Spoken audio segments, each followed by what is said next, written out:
Dalam setiap pemerintahan selalu ada perbedaan cara pandang dan pendekatan dalam mengelola negara.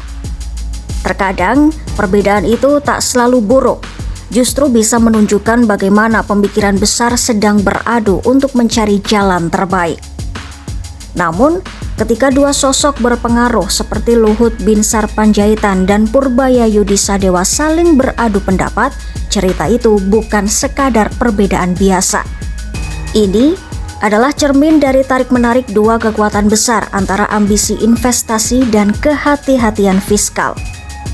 Luhut, yang kini menjabat sebagai Ketua Dewan Ekonomi Nasional, datang dengan ide besar, yaitu membentuk Family Office. Sebuah konsep untuk menjadikan Indonesia sebagai rumah baru bagi para miliarder dunia untuk menanamkan modal. Ia membayangkan Jakarta, Bali, atau Batam menjadi pusat finansial global yang ramah investasi seperti Dubai atau Singapura. Dalam pandangan Luhut, investasi asing adalah kunci percepatan ekonomi nasional.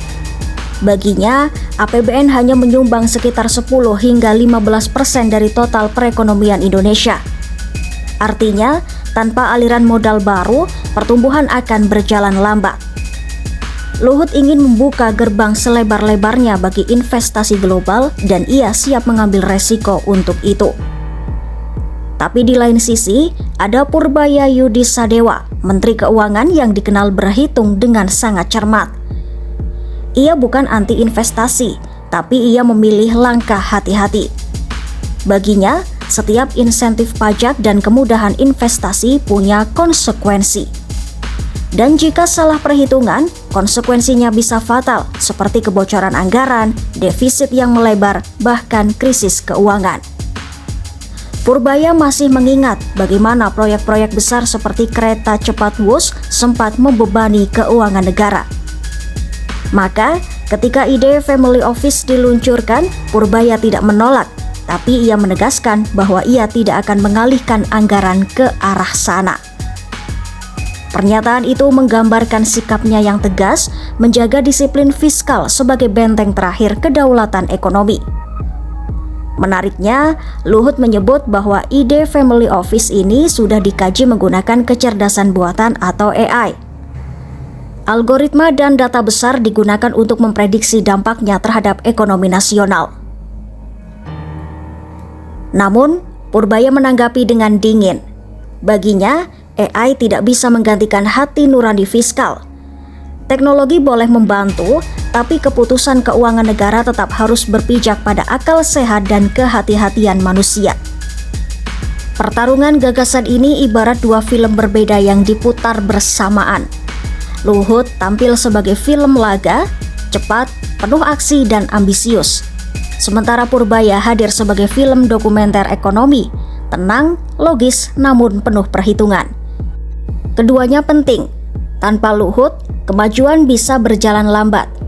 Tanpa Purbaya, negara bisa kehilangan kendali, melaju tanpa rem.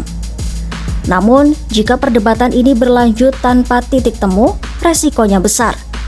Kebijakan ekonomi bisa jadi tidak konsisten, membuat investor bingung, dan menurunkan kepercayaan pasar.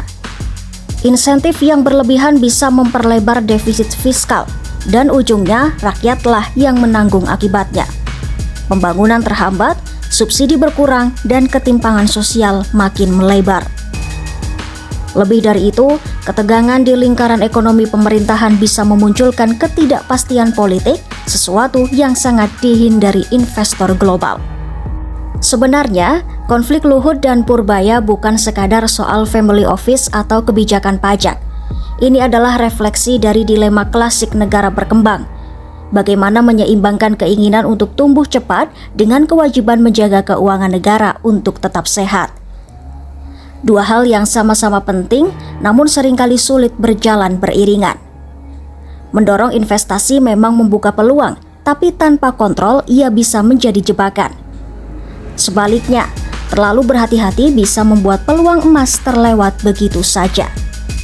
Di tengah semua ini, masyarakat hanya bisa berharap semoga dua pendekatan itu bisa bertemu di tengah, bahwa ambisi besar tetap bisa dijalankan tanpa membahayakan fondasi fiskal negara. bahwa kehati-hatian fiskal tidak selalu berarti menolak perubahan. Karena pada akhirnya, bangsa ini membutuhkan pertumbuhan yang berani sekaligus terkendali. Kebijakan yang visioner tapi tetap berpijak pada realitas. Kadang, pahlawan bukanlah mereka yang paling keras berbicara di podium, melainkan yang paling tenang menjaga kas negara agar tidak terbakar oleh ambisi yang menyala terlalu cepat. Dan situlah makna dari konflik senyap antara Luhut dan Purbaya. Sebuah cermin bahwa pemerintahan yang hidup adalah pemerintahan yang berani berdebat demi mencari keseimbangan antara mimpi besar dan realitas yang harus dihadapi.